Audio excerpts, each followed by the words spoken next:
तो हेलो दोस्तों, स्वागत है हमारे ब्यूटीफुल चैनल साइंस फ्यूचर में। तो आज हम आपको बताने जा रहे हैं क्लास 10th फिजिक्स का लेसन फर्स्ट, प्रकाश का परावर्तन। अब देखिए, प्रकाश का परावर्तन जानने से पहले हमें इस चैप्टर्स में जो मेन पॉइंट्स आ रहे हैं उन्हें जानने पड़ेंगे। जस्ट अपन देखिए, प्रकाश क्या बोल रहा है? प्रकाश का परावर्तन। तो प्रकाश का परावर्तन नाम का चैप्टर को ख़त्म करने से पहले हमें क्या करना पड़ेगा? ये जो प्रकाश नाम का भाई साहब है, इनके बारे में कुछ जानना पड़ेगा। अब देखिए, प्रकाश किसे कहते हैं? यहाँ से आता है प्रकाश क्या है। ये जो प्रकाश है, ये प्रकाश आखिर ये वास्तव में है क्या?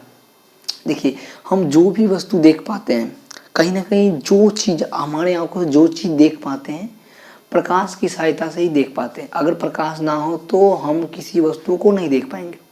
तो प्रकाश का कहने का अर्थ ये हुआ कि प्रकाश का अगर डिफिनेशन अगर हम क्लियर करें तो प्रकाश का डिफिनेशन क्या कहता है? प्रकाश वह भौतिक कारक है जिसकी सहायता से हम किसी वस्तु को देख पाते हैं। क्या कहेंगे? प्रकाश वह भौतिक कारक है जिसकी सहायता से हम किसी वस्तु को देख पाते हैं। जैसे हम अभी इसको राइट डाउन कर लेते हैं। जैसे लिखेगा, प्रकाश वह भौतिक कारक है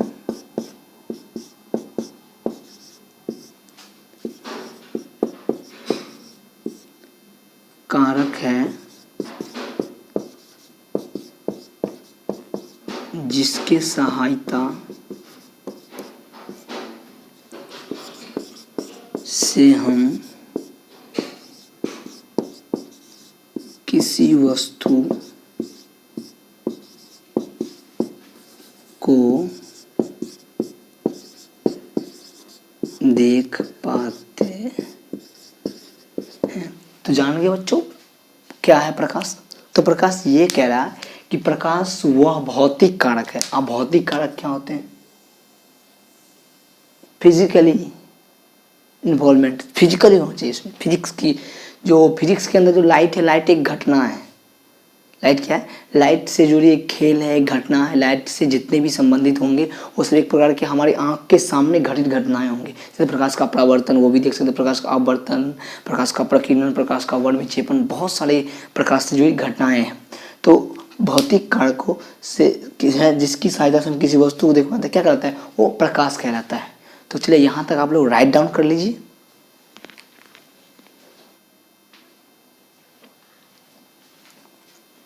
चलिए, यहाँ तक तो हम प्रकाश के बारे में जान गए थे। तो प्रकाश क्या है? तो प्रकाश वह भौतिक कारक है जिसकी सहायता से हम किसी वस्तु को देख पाते हैं, उससे हम क्या कहते हैं? प्रकाश कहते हैं। अब प्रकाश के कुछ और नॉलेज के बारे में जानते हैं और डिटेल जानते हैं। तो लिखेंगे प्रकाश के गुण को। अब प्रकाश के गुणों को लिखेंगे। प्रकाश के गुण, देखिए फर्स्ट वन देखिए, पहला है प्रकाश एक विद्युत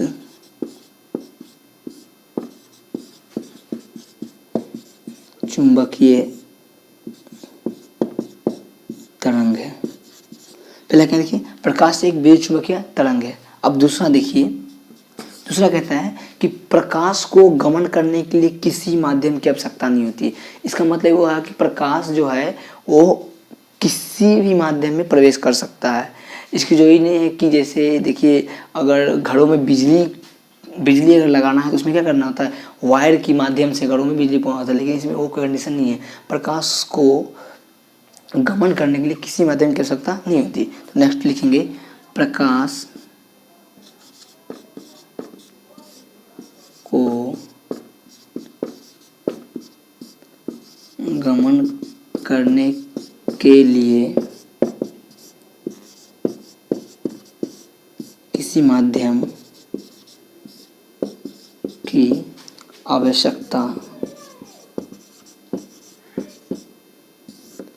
नहीं पड़ती है।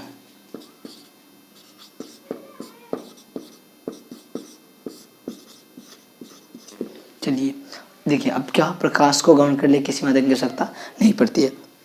यहाँ तक हो गया। अब देखिए, अब जो हमारा अगला होगा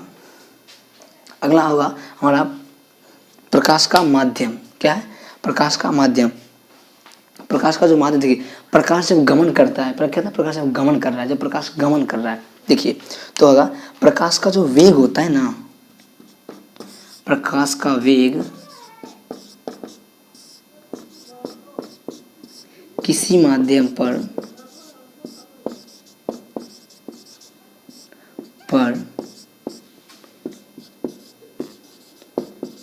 निर्भर नहीं करता। चलिए ये आपका तीसरा पॉइंट बन गया है कि प्रकाश का वेग जो है किसी माध्यम पर निर्भर नहीं करता है। तो अब प्रकाश के वेग क्या होते हैं? तो प्रकाश का वेग देखिए, प्रकाश का वायु में कुछ अलग वेग होता है, जल में कुछ अलग वेग होते हैं, हवा में कुछ अलग वेग होते हैं, जैसे निर्वात सपोज कर लो। अब देखिए चौथा जो पॉइंट है आपका, चौथा पॉइंट इसमें आप लिखिएगा, चौथा पॉइंट में लिखिएगा जो प्रकाश का वेग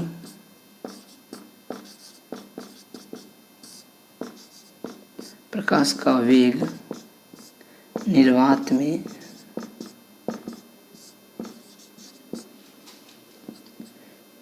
3×10⁸ मीटर प्रति सेकेंड होता है। अब देखिए ये इसका एक और वेग होता है। अभी आपको ये मीटर प्रति सेकेंड में दिख रहा होगा, किसमें? मीटर प्रति सेकेंड में। कभी कभी आपको ये किलोमीटर प्रति सेकेंड में देगा, किलोमीटर प्रति सेकेंड में देगा। तो देखिए किलोमीटर प्रति सेकेंड में इसका मान हो जाता है 3×10⁵ किलोमीटर पर सेकेंड। और एक और होता है, वो क्या होता है? एक और जो होता है वो होता है डायरेक्टली 3 लाख। तो देखिए हमारे ये जो याद रखिएगा, अगर आपको एग्जाम में 3×10⁸ मीटर प्रति सेकेंड नहीं दिया रहे तो आपको 3×10⁵ किलोमीटर प्रति सेकेंड जरूर मिलेगा। ठीक है, तो देखिए लाइट की प्रॉपर्टीज हम कितने प्रॉपर्टी जान ली? 4 प्रॉपर्टीज के बारे में जानेंगे। पहला क्या है? प्रकाश एक विद्युत तरंग है। सेकेंड, प्रकाश को गमन करने के लिए किसी माध्यम की आवश्यकता नहीं होती, बात सही है। थर्ड है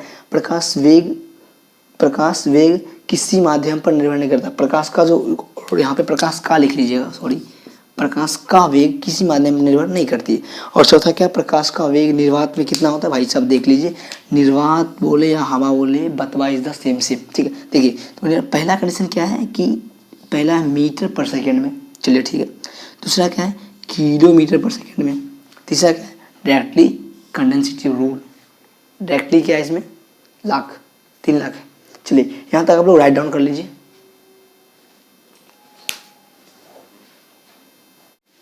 देखिए अब हमें आगे बढ़ते हुए पढ़ना है प्रकाश के किरण के बारे में। क्या? प्रकाश के किरण के बारे में। अब देखिए आप मैथ में पढ़े होइएगा कभी कि मैथ में किरण किसे कहते हैं, तो वहाँ पे क्या बोलते हैं कि एक बिंदु से निकलने वाली सरल रेखीय पथ को क्या कहते हैं? किरण कहते हैं। जस्ट सेम ऐसा ही कुछ यहाँ पे होगा। क्या बोल रहा है? प्रकाश की किरण के बारे में। तो देखिए सबसे पहला जो पॉइंट है, तो प्रकाश की किरण का जो सबसे पहला पॉइंट है क्या है कि प्रकाश सरल रेखा में गमन करती है। क्या करती है? प्रकाश सरल रेखा में गमन करती है।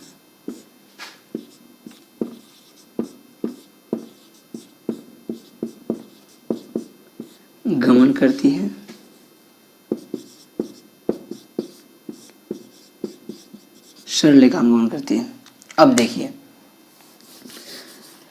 तो प्रकाश सरल रेखा में गमन करती है और किरण ज्ञात कर रहा है। अब सेकेंड पॉइंट लिखिएगा, प्रकाश के इसी सरल रेखीय पथ को क्या कहते हैं? प्रकाश का किरण कहते हैं। अब देखिए क्या क्या डिफरेंस, प्रकाश के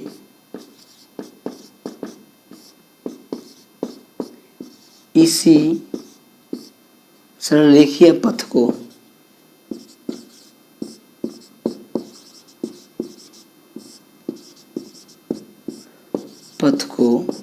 प्रकाशीय किरण कहते हैं।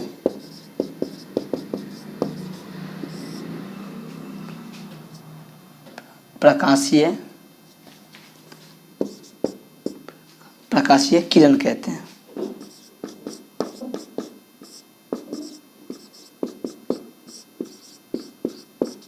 क्या कहते हैं? देखिए प्रकाश के किरण के बारे में पढ़ रहे थे। अब देखिए प्रकाश के किरण के बारे में क्या पढ़ रहे थे? तो प्रकाश सरल रेखा में गमन करती है। दूसरा क्या था? प्रकाश के इसी सरल रेखीय पथ को क्या कहते हैं? प्रकाश का किरण कहते हैं। अब देखिए यहाँ तक तो क्लियर होगा कि प्रकाश कैसे गमन करती है। तो प्रकाश इस रेखा में गमन करती है, सरल रेखा में, ना कि टेढ़ी मेढ़ी रेखा में। अगर आपसे पूछता है प्रकाश किस रेखा में गमन करती है, तो आप बोलिएगा कौन सी रेखा में, तो प्रकाश सीधी रेखा में गमन करती है। किसमें? सीधी रेखा में, टेढ़ी रेखा में गमन नहीं करती है। चलिए यहाँ तक राइट डाउन कर लीजिए।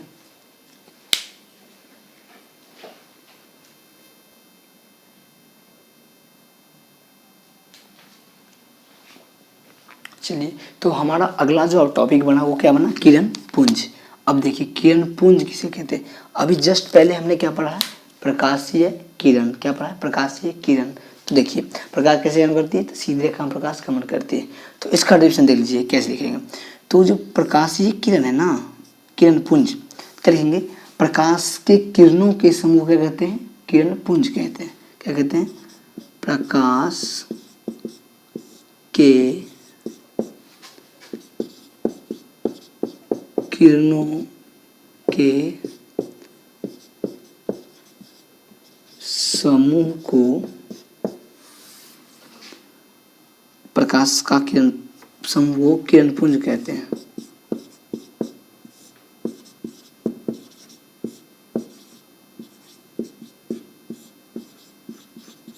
अब देखिए ये किरण पुंज होते कितने प्रकार के हैं? क्या है? किरण पुंज जो है ये होते कितने टाइप्स के हैं? तो वैसे मिनटी ये 3 टाइप्स के होते हैं। कितने टाइप्स के? ये प्रकाश किरण 3 टाइप्स के होते हैं। देखिए कौन कौन से होते हैं। देखिए ये जो फर्स्ट होता है, फर्स्ट अपसारी किरण पुंज। चलिए सेकेंड आपका जो है ये आपका हो गया अभिसारी किरण पुंज। अभिसारी किरण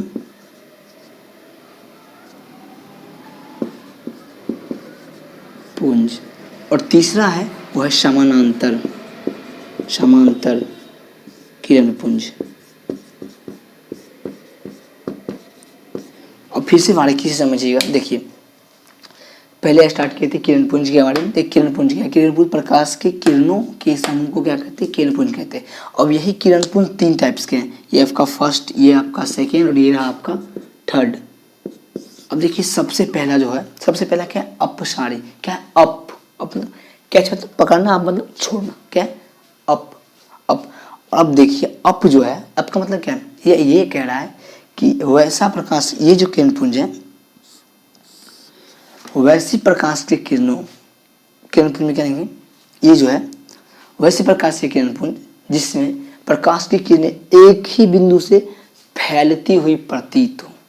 क्या? एक ही बिंदु से फैलती हुई प्रतीत हो या दिखती हो, क्या कहलाएगा? प्रकाश की किरण पुंज। जैसे सपोज देख लीजिए ये एक आपका बिंदु है और ये एक ही बिंदु से जब फैलती हुई प्रतीत होती है तो क्या कहलाता है? अब जा रहा है तो डायरेक्शन ऐसा होगा। तो ये कौन सा किरण पुंज हो गया? ये हो गया आपका अपसारी किरण पुंज। अभिसारी, देखिए अभिसारी का मतलब होता है अभी मतलब अभी एक ही बिंदु पे। देखिए अभिसारी का मतलब क्या हुआ? अभी जिसे देखते हैं ना, कभी बचपन में देखिएगा अगर पेन उन किसी से टूट गया क्या लगेगा? नहीं मेरा जैसा तोड़ा हमको उसने पेन लाओ, दूसरा नहीं लेंगे। ठीक है, समझते हैं ना? मतलब क्या है? जो अभी जो करना अभी लाओ, अभी जस्ट, यही बात है।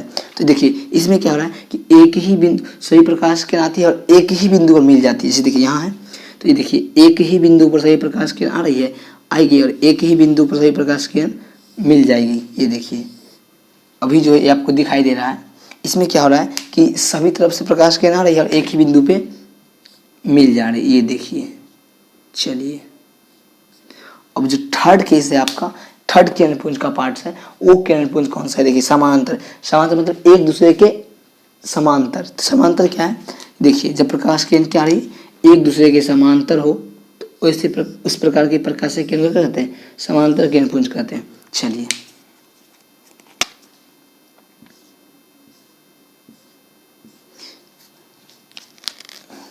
ये यहाँ तक आप लोग राइट डाउन कर लीजिए। इसके बाद हम बारीकी से अपसारी किरण पुंज के बारे में पढ़ेंगे, अभिसारी किरण पुंज के बारे में पढ़ेंगे और समांतर किरण पुंज के बारे में पढ़ेंगे। चलिए यहाँ तक पहले आप लोग नोट कर लीजिए। अच्छे से सारे डाउट्स क्लियर हो जा रहे होंगे उम्मीद करता हूँ। और एक एक पॉइंट जैसे आपको नोट्स बाय नोट्स लिखा रहे हैं ऐसे ही आपको राइट डाउन कर लेना है और एक नोट्स की पैटर्न पे बना लेना है। चलिए तो दोस्तों आज की क्लास हम लोग यहीं पर रखते हैं, और अब जो बच गया नेक्स्ट पार्ट हमारा ये अब साड़ी के पंजाबी साड़ी के वो अपने नेक्स्ट वीडियो हम परचेज करेंगे।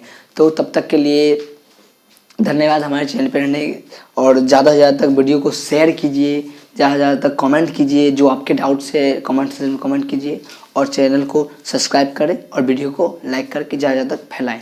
Thank you.